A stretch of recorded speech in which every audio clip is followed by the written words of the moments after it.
In today's video, I'm going to teach you how to connect Tally.So to Google Sheets. If you want to automatically send your Tally form responses directly into a Google Sheet, then this tutorial will walk you through the entire setup process in a simple and easy-to-follow way.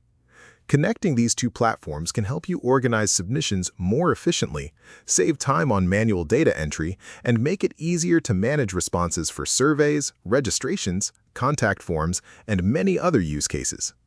To get started, open your preferred browser and sign in to Tally.So account. Once you are logged in, you'll arrive at your dashboard where all of your forms are stored.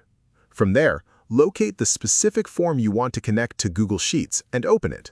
Before continuing, make sure the form has already been published because integrations may not work properly if the form is still in draft mode.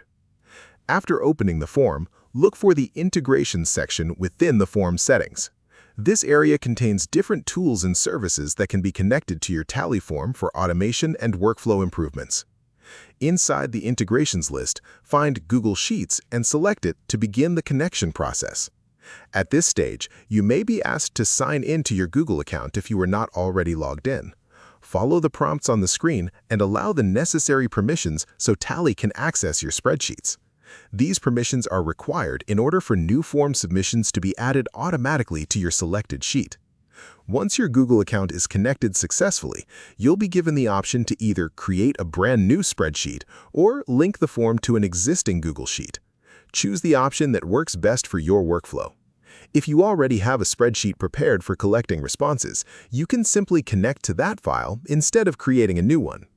You may also notice an option that allows you to send previous form submissions into the spreadsheet. This can be useful if your form already has collected responses and you want all the older entries to appear alongside future submissions in one organized location. After selecting the spreadsheet you want to use, click the Save button to complete the setup. From that point forward, every new submission made through your Tally form will automatically appear inside your connected Google Sheet without requiring any manual work. If you found this video helpful, let me know in the comments, give it a like, subscribe to the channel, and don't forget to hit the notification bell.